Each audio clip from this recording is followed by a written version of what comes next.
Hey folks, I'm back from South Dakota. I've actually been back for a long time. I was only there for about 30 hours.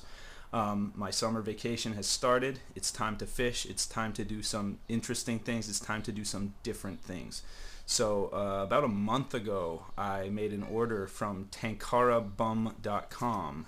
Here's their business card. They specialize in microfishing equipment. So I want to show you what I got here. But the problem is, some of this stuff is so small, I'm not even sure if you're going to be able to pick it up on camera, but that'll just go to show you how small these hooks are. So here's the first kind. The brand name, I guess, is called Owner, but everything else is in Japanese. I don't know if you can see how small that, if you can even see that hook compared to my pinky finger. I have a photograph of it I took of one of these next to a dime, which actually almost makes the hook look bigger, but I'll show that to you right now. And then I have some snelled hooks, about the same size, maybe a hair bigger. I have these, that's just on like a tiny leader, and I have these, which are on a much longer leader. These are Gamakatsu. The other ones I just showed you were also Gamakatsu, but I don't know anything else about what they're called. I can tell you that these ones cost 550 yen. Tying these onto the line is going to be a huge endeavor, especially because I'm not very dexterous. So I think what I'm going to do is I'm going to tie a swivel onto my main line and then tie one of these long snelled hooks onto the swivel, and the swivel will also act as a weight. Now, as far as where I'm going to try to fish, this is where it gets crazy. About a year and a half ago, a friend had a birthday hike near the town of Cold Spring, New York. The mountain was called,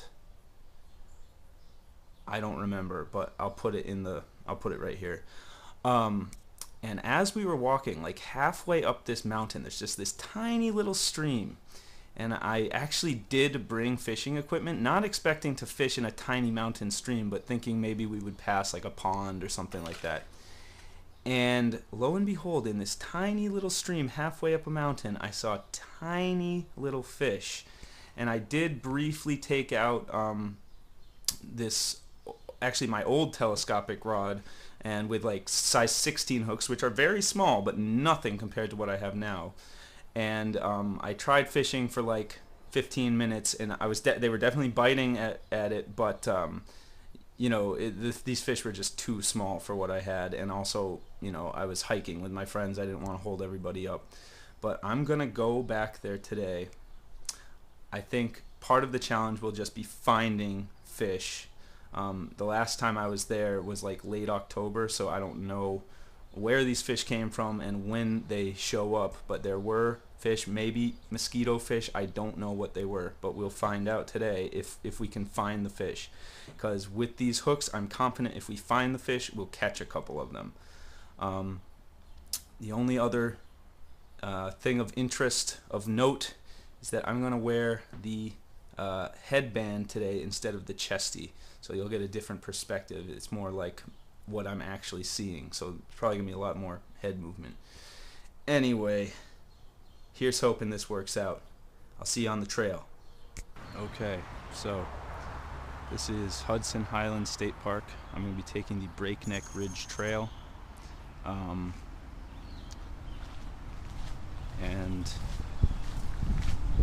we'll see what happens. It's a pretty decent climb, a couple miles.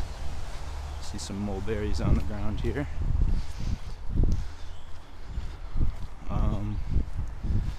You know, I'm curious. It did rain a lot yesterday, because I'm wondering if there's even going to be water in these streams. I can't tell you, like this, when I say small stream, I mean small stream. One that I was surprised there was any fish life in. Now, As to the legality of what I'm planning to do, I just can't imagine anyone would really care that I'm trying to catch tiny little mosquito fish in a stream. I mean, I've obviously got my New York license, but I just think we'll be okay. Okay, first possible stream, dry. Okay, come to the first kind of fork in the road. I know we took Breakneck Ridge for some of it the last time I was here, but I'll figure it out. But meanwhile, there is this cool thing over here. It's like the remains of something. Oh, maybe they'll tell you over here on this sign. Here we go. Northgate. Popularly known as the Cornish Estate, the ruins seen here were built by New York City diamond merchant Sigmund Stern in the early 1910s. The buildings and surrounding 650 acres were inhabited by Edward and Selina Cornish from 1916 to 1938, when both died within 2 weeks of each other. A fire in 1958 destroyed most of the mansion. The property became part of the Hudson Highlands State Park in the late 1960s after a failed attempt by Central Hudson Gas and Electric to turn the property into a power plant. Okay, so this was someone's mansion.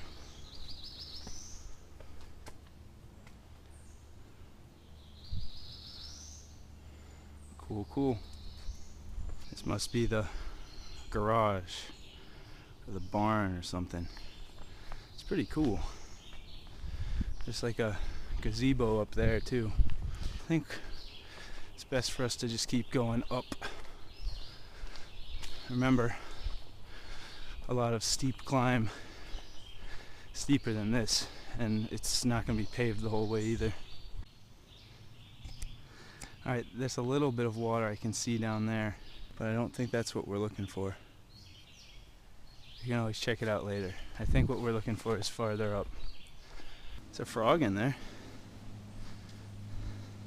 Some water.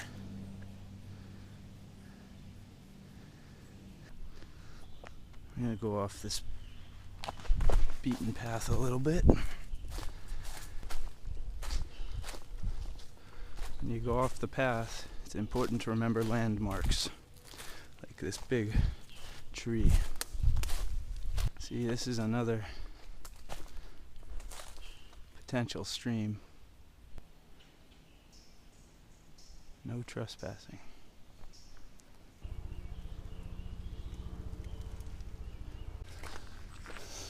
Well, we may be out of luck today, folks. All this stuff looks pretty dry.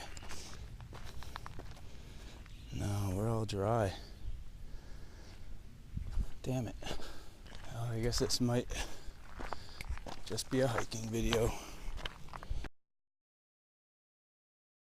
Okay, folks, scratch what I said the last time I saw you. I did find the spot. It's right here.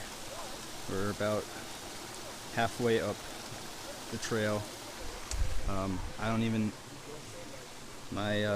don't know if you can pick it up, but I have my tiny hook with a tiny piece of worm, and I do see fish swimming around down there, so let's see. It's gonna be tough. Oh my god.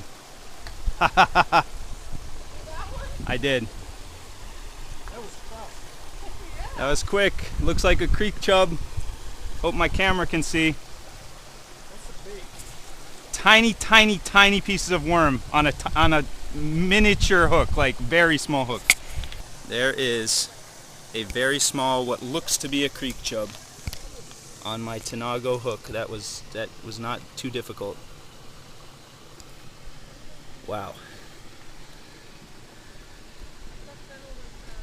All right, I'm gonna get them off and try again. Tiny creek chub, maybe mosquito fish, but I think it's a creek chub. Let's just put it back.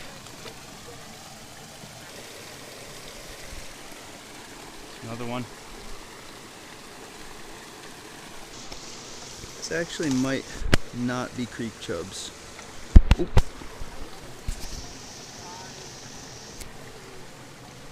Maybe a dace. or a darter.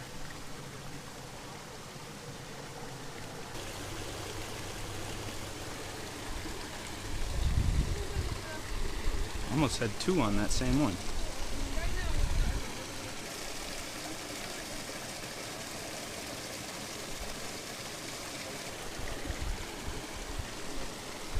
Every cast.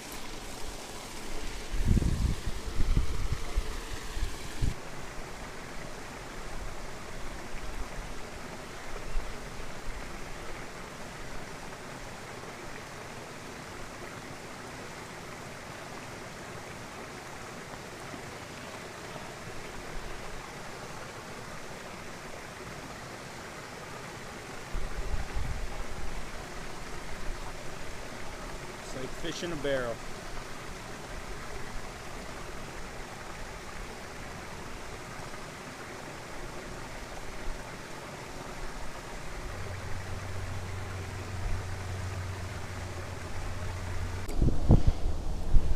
Okay, folks, I hate to say it, but this is a little too easy. I think it's all the same species of fish, whether it's a creek chub or something else. I'm not entirely sure, but I'll check when I get home. It could be a dace or a darter.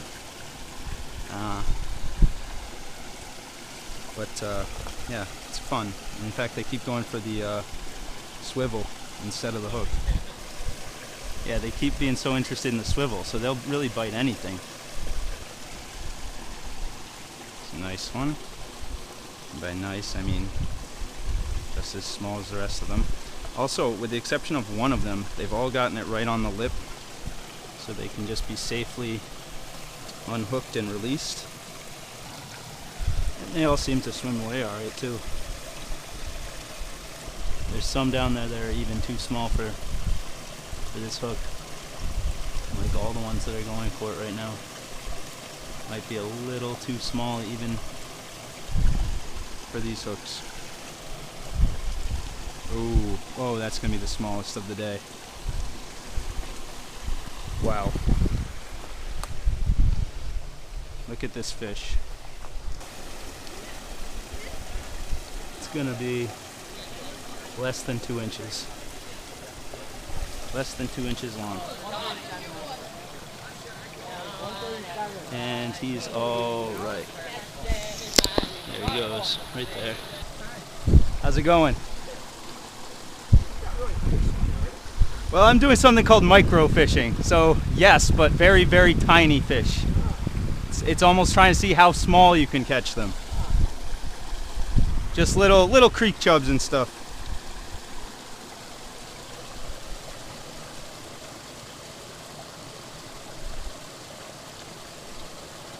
Yeah, they're biting on this, but not as aggressively as they were on the worms. And it's like smaller ones that are going for it too. Another absolutely tiny one. Wow. That one might actually be smaller than the last tiny one.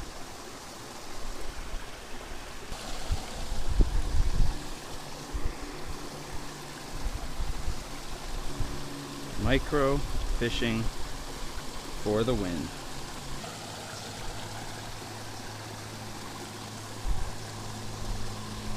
There are fish in here that are a little bigger than the ones I've been catching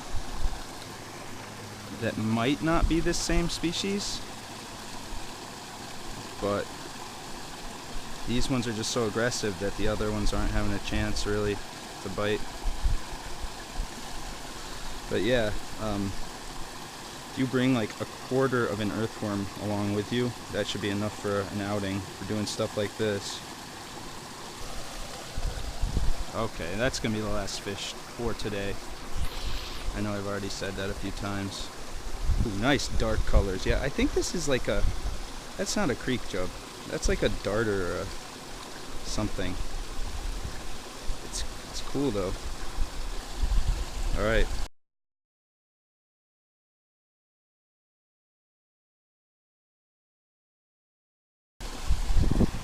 Last look. Now I'm up above where I was fishing before, and there are also the same kind up in these smaller pools up here. It'd be interesting to see how far up they go, or where the source of all this water is. But I thought it was just mountain runoff. But anyway, folks, so that was interesting. My first actual microfishing, like microfishing adventure. So, you know, it's kind of a cool spot to fish. Unexpected to find fish here, at least the first time I found fish here. So if anybody knows of any other places that might be like this, where it's just like, what? Fish in that little stream, whatever, let me know, because I'd love to try it. And by the way, these Tanago hooks, they work great. So if you want to get into this, try that out. All right, well, I think I'm gonna hike the rest of this trail. I'm gonna hopefully get to a peak with some nice views, so enjoy the outro. Fish like there's no tomorrow. Part of summer is swimming in my pool. Oh, summer. It sounds good right now after what we just experienced, doesn't it? Grilling out, lawns being mowed, and pools opening. These are some of the things we expect with summer.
The beat.